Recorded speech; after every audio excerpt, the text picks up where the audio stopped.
राज्य की प्रजा ध्यान दें। महाराज धर्मवीर का आदेश है कि जो व्यक्ति सत्य और ईमानदारी का पालन करेगा उसे सम्मानित किया जाएगा, और जो झूठ बोलेगा या धोखा देगा उसे दंड मिलेगा। जय हो महाराज धर्मवीर की। जय हो महाराज धर्मवीर की। जय हो महाराज धर्मवीर की। याद रहे, राज्य के नियमों का पालन करना हर नागरिक का कर्तव्य है। विशाल, तेरे पिता भी तेरे जैसे ही थे। ईमानदारी उनकी पहचान थी, लेकिन उनकी यही ईमानदारी उनकी बर्बादी का कारण बनी। मुझे डर है बेटा, कहीं तेरे साथ भी वही ना हो। माँ, दुनिया चाहे जो कहे, मैं अपने सिद्धांतों से नहीं हटूंगा। ईमानदारी ही मेरी ताकत है। ताकत की बात मत कर बेटा, ताकत पैसों में होती है, सच्चाई में नहीं। आज का जमाना बदल गया है। महाराज, मैं विशाल, आपके राज्य का एक साधारण नागरिक हूँ। मुझ पर अमीर सेठ रघुनाथ ने झूठा आरोप लगाया है। उन्होंने कहा है कि मैंने उनके पैसे चुराए हैं, लेकिन ये सच नहीं है। मैं चोरी जैसा काम कभी नहीं कर सकता। यदि तुम सच कह रहे हो तो इसका प्रमाण दो। महाराज, मेरे पास प्रमाण नहीं है। मेरी सच्चाई ही मेरा प्रमाण है। सच्चाई का प्रमाण? आजकल के जमाने में ईमानदारी का कोई मोल नहीं है। ये तो मात्र दिखावा है। विशाल, कल दरबार में सेठ रघुनाथ को भी बुलाया जाएगा। सच्चाई का फैसला वही होगा। तब तक तुम्हें कारागार में रखा जाएगा।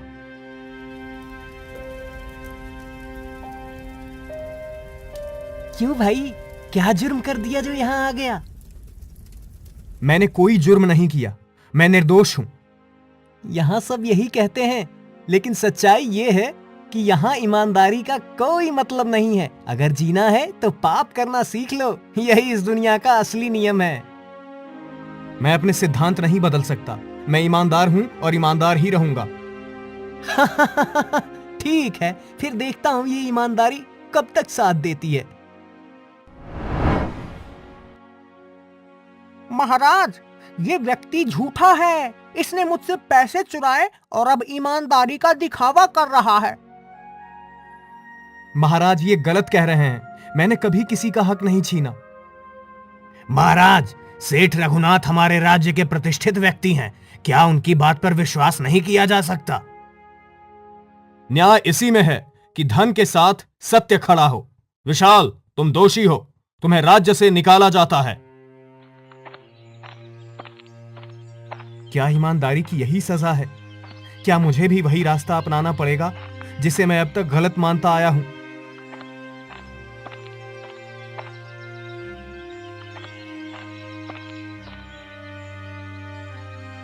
क्यों भाई, यूं ही बैठे बैठे दुनिया को कोस रहे हो या कुछ करने का इरादा है?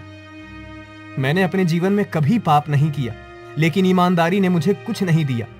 अब समझ नहीं आता आगे क्या करूं। समझदारी की बात कर रहे हो? सुनो, दुनिया ईमानदारी वालों को कुचल देती है। अगर जिंदा रहना है तो अपने उसूलों को बदलो। पाप से मत डरो। पाप करने से आत्मा को कैसे चैन मिलेगा? चैन आत्मा से नहीं, पेट भरने से मिलता है। आओ मेरे साथ, तुम्हें दिखाता हूं असली दुनिया कैसी होती है।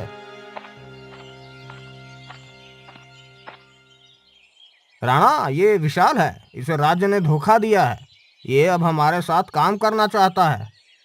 मैंने कभी ऐसा काम नहीं किया, लेकिन शायद यही रास्ता बचा है। विशाल, यहाँ चुपचाप घुसो और उस सोने के बर्तन को उठाकर लाओ। कोई देखे तो डरना मत। मुझे डर नहीं लगता।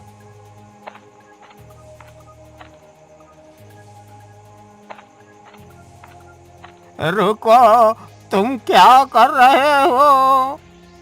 चुप रहो, वरना जान से जाओगे। शाबाश, अब तुम सही रास्ते पर हो। सेठ जी, अब समय आ गया है कि हम राजा को हटाकर राज्य पर अधिकार कर लें। इसलिए हमें ऐसे लोगों की जरूरत है जो पाप और हिंसा से न डरते हो। मैं उनसे संपर्क करूंगा। राजा धर्मवीर का अंत निश्चित है। हम राजमहल के खजाने को लूटेंगे। वहां की सुरक्षा तोड़ना मुश्किल है लेकिन असंभव नहीं। राजमहल, क्या ये सही है? वहां के सैनिक हमें नहीं छोड़ेंगे। डर गए क्या? अब तुम्हें पाप का खेल खेलना आना चाहिए। मैं तैयार हूं। अब मुझे कोई नहीं रोक सकता। अर्जुन, सुरक्षा कड़ी है, सैनिक हर ओर तैनात हैं। अब बताओ कैसे अंदर जाएंगे? दक्षिणी द्वार पर सिर्फ 2 सैनिक तैनात हैं, उन्हें धोखे से हटाएंगे। विशाल, ये काम तुम्हारा है। मैं सैनिकों को धोखा दूं? डर रहे हो या फिर अभी भी ईमानदारी का भूत सवार है? नहीं, मैं कर दूंगा। तुम कौन हो? यहाँ क्या कर रहे हो? भाई, मैं पास के गांव से आया हूं। मेरी बैल गुम हो गई है। सुना है वो महल के अंदर घुस गई है। कृपया मुझे जाने दें। यहाँ बैल कैसे आ सकती है? झूठ बोल रहे हो। शाबाश विशाल, अब चलो अंदर। खजाना महल के तहखाने में है, लेकिन वहां जाल बिछे हुए हैं। जाल? तो क्या पीछे हटना पड़ेगा? पीछे हटने की बात मत करो, बस मेरी बात सुनो। हमें सही रास्ता पकड़ना होगा। यहाँ सिर्फ सफेद ईंटों पर कदम रखना, बाकी ईंटें दबते ही जाल सक्रिय हो जाएगा। सब ध्यान से चलना। सावधान विशाल, एक भी गलती हुई तो सब खत्म। देखा, मैंने कहा था कि हम सफल होंगे। जल्दी से खजाना उठा लो। इतना धन, इसे देखकर यकीन नहीं होता। धन पर यकीन मत करो, बस जल्दी करो, सैनिक कभी भी यहाँ पहुंच सकते हैं। चोर तहखाने में ही है, उन्हें पकड़ो। सैनिक आ रहे हैं, अब क्या करेंगे? लड़ना पड़ेगा, तैयार हो जाओ। हथियार डाल दो वरना जान से जाओगे। हम हथियार डालने वालों में से नहीं हैं। तुम जैसे साधारण लोग राजा के खजाने को नहीं छू सकते। मैं साधारण नहीं हूं, अब मैं कुछ भी कर सकता हूं। अर्जुन, वो दरवाजा क्या है? दरवाजा छोड़ो, खजाना उठाओ। नहीं, मुझे लगता है इसके पीछे कुछ और है। विशाल, अपना काम करो, अनावश्यक मुसीबत मत लो। मुसीबत से मुझे फर्क नहीं पड़ता, मुझे देखना है। ये क्या है? खजाने के पीछे और खजाना? ये खजाना नहीं है, ये शक्ति है।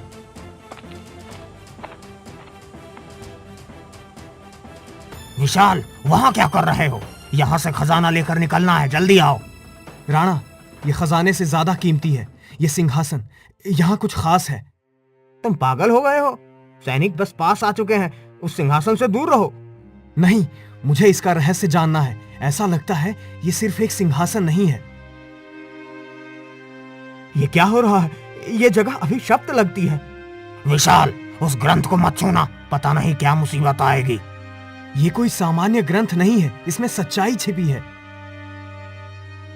जो इस सिंहासन को छुएगा उसे अपने जीवन का सबसे कठिन सत्य स्वीकार करना होगा। बताओ, क्या तुम तैयार हो? मैं तैयार हूं। विशाल, ये क्या कर रहे हो? हमें यहाँ से निकलना होगा। राणा, मैं इस सिंहासन का रहस्य जानना चाहता हूं। ये मौका मुझे दोबारा नहीं मिलेगा। विशाल, तुमने ईमानदारी का जीवन चुना था, लेकिन परिस्थितियों ने तुम्हें पाप की ओर धकेल दिया। क्या तुम जानते हो ये सब क्यों हुआ? हाँ, क्योंकि दुनिया ईमानदार लोगों की कद्र नहीं करती। गलत। ये तुम्हारी परीक्षा थी, लेकिन तुम असफल हुए। अब बताओ, क्या तुम इस पाप के रास्ते पर हमेशा चलोगे? अब विशाल, ये सब छोड़ो, यहाँ से बाहर निकलने की सोचो। अर्जुन, शायद ये मेरा रास्ता नहीं था। हम बचकर दिखाएंगे। अर्जुन, तैयार हो जाओ। विशाल, मदद करो, हम ज्यादा देर तक इन्हें रोक नहीं पाएंगे। मैं लड़ाई में नहीं पड़ना चाहता, मुझे पहले अपना रास्ता तय करना होगा। तुम सब गिरफ्तार हो, अब कोई नहीं बच सकता। विशाल, तुमने हमें धोखा दिया। अगर तुमने लड़ाई की होती तो हम बच सकते थे। नहीं राणा, ये लड़ाई मेरे लिए नहीं है। मुझे अपना रास्ता समझ आ गया है।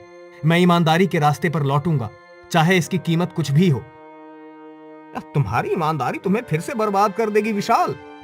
हो सकता है, लेकिन अब मैं अपने उसूलों से नहीं भटकूंगा। तुम सबको राजा के सामने पेश किया जाएगा, वहां तुम्हारा फैसला होगा।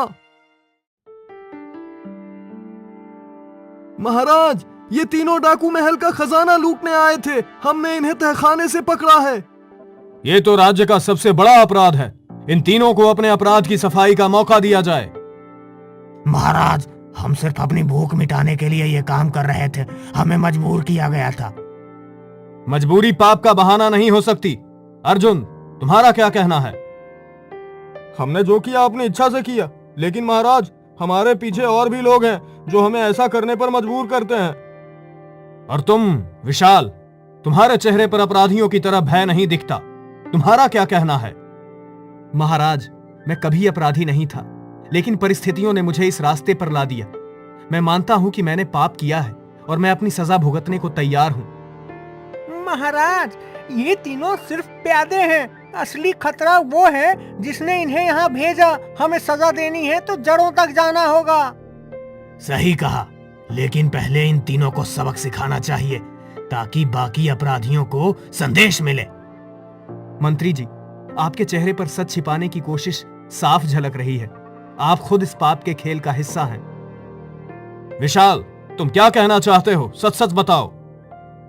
महाराज, मंत्री भूदेव और सेठ रघुनाथ ने ही हमें ये रास्ता दिखाया। उन्होंने हमसे कहा था कि खजाना लूटकर उन्हें सौंप दें। असली अपराधी यही हैं। ये झूठ है महाराज। ये आदमी खुद को बचाने के लिए मेरे ऊपर झूठे आरोप लगा रहा है। सही कहा। इन चोरों की बात पर भरोसा करना राज्य के लिए घातक होगा। महाराज, इस मामले की गहराई से जांच होनी चाहिए। अगर विशाल सच कह रहा है तो अपराधी मंत्री और सेठ हैं।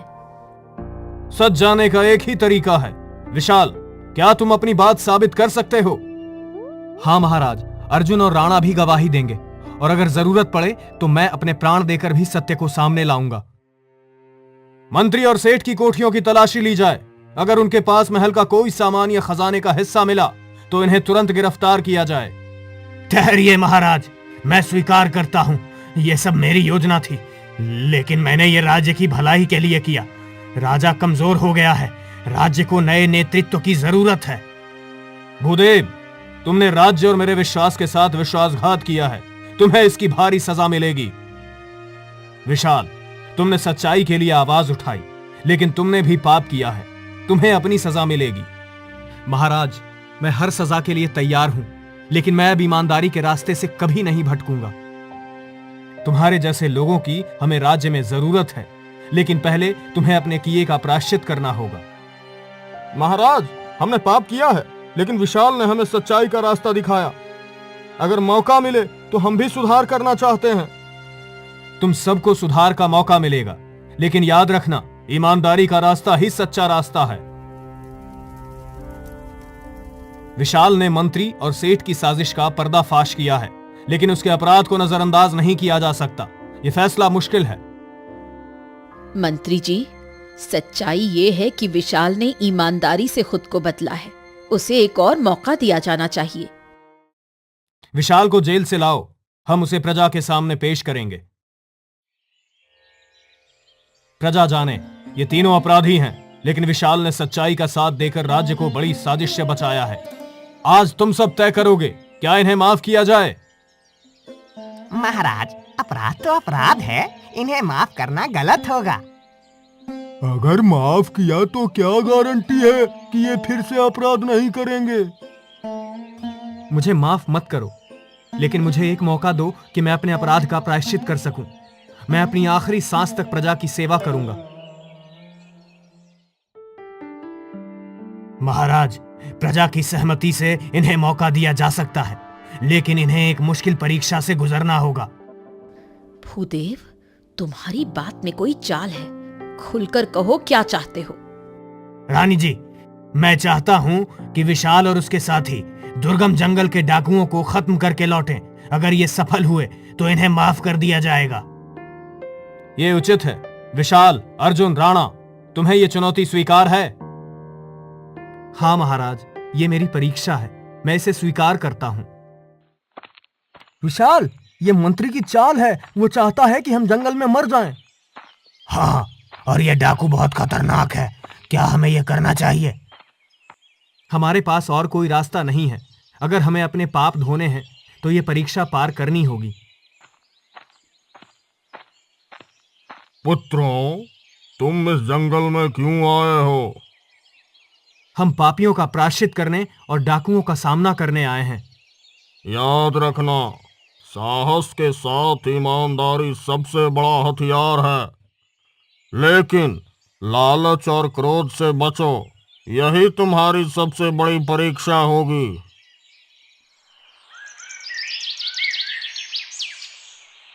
तो ये तीनों राजा के आदमी हैं। तुमने हमारी शांति भंग करने की हिम्मत कैसे की? हम तुम्हें मारने नहीं आए, हम चाहते हैं कि तुम अपना अपराध छोड़कर ईमानदारी की राह अपनाओ। ईमानदारी की बात करने वाले खुद अपराधी हैं, तुम हमें क्या सिखाओगे? हम जानते हैं हम गलत थे, लेकिन अब हम बदल चुके हैं, तुम भी बदल सकते हो। अगर तुम्हें मारना है तो मुझे मार दो, लेकिन सोचो, क्या तुम्हारे परिवार तुम्हारे अपराध का परिणाम भुगतने के लिए तैयार हैं? हमने यह अपराध गरीबी और अन्याय के कारण शुरू किया। क्या राजा हमारी मदद करेगा? अगर तुम वादा करो कि अपराध छोड़ दोगे तो मैं राजा से तुम्हारे लिए मदद मांगूंगा। हम राजा के सामने आत्मसमर्पण करेंगे, लेकिन हमें विश्वास है कि तुम अपना वादा निभाओगे। मैं अपनी जान देकर भी तुम्हारी मदद करूंगा, यह मेरा वचन है। विशाल, लगता है हमारी परीक्षा खत्म हो रही है। विशाल, अर्जुन, राणा, तुम लोग जंगल से लौट आए हो और साथ में डाकुओं को भी लाए हो। यह कैसा परिवर्तन है? महाराज, ये मेरी ईमानदारी और तपस्या का फल है। हमने डाकुओं को बदल दिया और वो अब अपराध छोड़ने का वचन देते हैं। महाराज, हम सब अब अपराध की राह छोड़ चुके हैं। हम अब राज्य की सेवा करेंगे। ये सब साजिश लगती है। महाराज, क्या आप इन्हें सच में माफ करेंगे? महाराज, हमें ये विश्वास करना होगा कि सच्चाई और ईमानदारी से ही बदलाव संभव है। विशाल ने अपने पापों का प्रायश्चित किया है। अगर विशाल और उसके साथी सचमुच बदल चुके हैं तो मैं उन्हें एक और मौका दूंगा। यह राज्य और प्रजा की भलाई के लिए होगा। महाराज, आपने मुझे एक और मौका दिया है, लेकिन मेरा संघर्ष खत्म नहीं हुआ। मेरी आखिरी परीक्षा यही है कि मैं प्रजा और राज्य के लिए एक सही रास्ता चुनूं। विशाल, अब हम पर विश्वास रखा गया है, हमें इसे तोड़ना नहीं होगा। हम सब मिलकर एक नए रास्ते की शुरुआत करेंगे। हम न केवल अपने पापों का प्रायश्चित करेंगे, बल्कि हम राज्य के लिए भी काम करेंगे। विशाल, तुमने जो किया वो साहसिक था, लेकिन तुम्हारी राह अब आसान नहीं होगी। अगर तुम सही साबित हुए तो तुम्हें माफी मिल सकती